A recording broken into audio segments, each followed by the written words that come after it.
Operation सिंदूर के दौरान भारतीय सेना की कार्रवाई से बुरी तरह पस्त पाकिस्तान अब ऐसा लगता है कि सैन्य शासन की ओर बढ़ रहा है। इस ऑपरेशन के दौरान मात खाने के बाद पाकिस्तान की सेना शहबाज शरीफ की सिविलियन सरकार पर भारी पड़ रही है।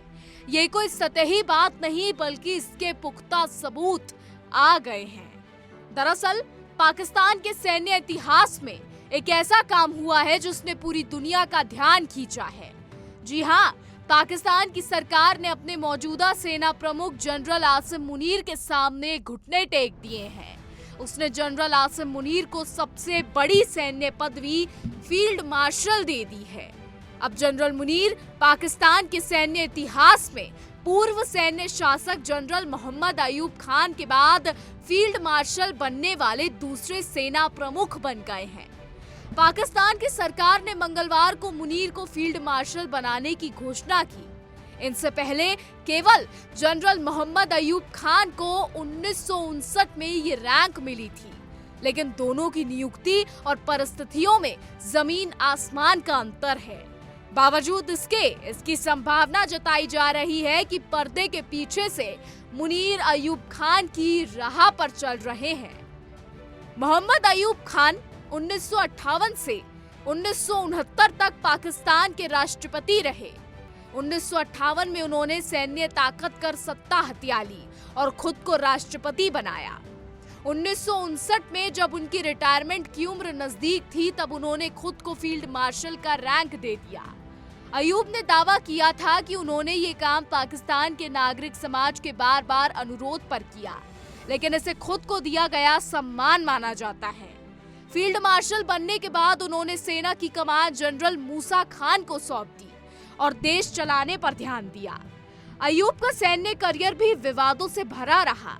उन्होंने 1928 में भारत की पंजाब रेजिमेंट में कमीशन प्राप्त किया था और दूसरे विश्व युद्ध में असम रेजिमेंट के कमांडिंग ऑफिसर रहे, लेकिन उनके कमांडर ने उन्हें कमजोर नेतृत्व के कारण हटा दिया। फिर भी 1951 में वो पाकिस्तान सेना के पहले कमांडर इन चीफ बने और 1958 तक इस पद पर रहे। अब आसिम मुनीर की फील्ड मार्शल के रूप में प्रमोशन को शहबाज शरीफ की सरकार ने मंजूरी दे दी है।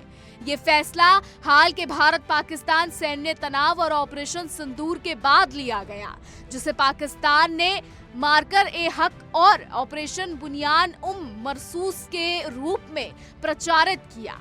अयूब खान के विपरीत मुनीर को ये रैंक दिखावे के लिए ही सही नागरिक सरकार ने दिया है, उन्होंने खुद इसे नहीं लिया है। दूसरा बड़ा अंतर यह है कि अयूब फील्ड मार्शल बनने के बाद सेना प्रमुख नहीं रहे, जबकि मुनीर इस रैंक के साथ सेना प्रमुख के रूप में अपनी सेवाएं जारी रखेंगे। नवंबर 2024 में पाकिस्तान की नेशनल असेंबली ने सेना, नौसेना और वायु सेना प्रमुखों का कार्यकाल 3 से बढ़ाकर 5 साल कर दिया था। इस कारण मुनीर अब 2027 तक सेवा में रहेंगे। मुनीर की उन्नति ने कई सवाल खड़े किए हैं।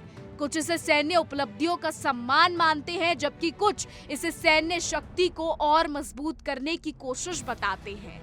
ऑपरेशन सिंदूर में भारत ने 9 दहशतगर्दों के ठिकानों को नष्ट किया और पाकिस्तान की जवाबी कार्रवाई असफल रही। फिर भी मुनीर को कथित रणनीतिक प्रतिभा के लिए ये रैंक दी गई। ये कदम पाकिस्तान की सैन्य राजनीतिक गतिशीलता को दर्शाता है। वहाँ सेना का प्रभाव हमेशा से प्रमुख रहा है।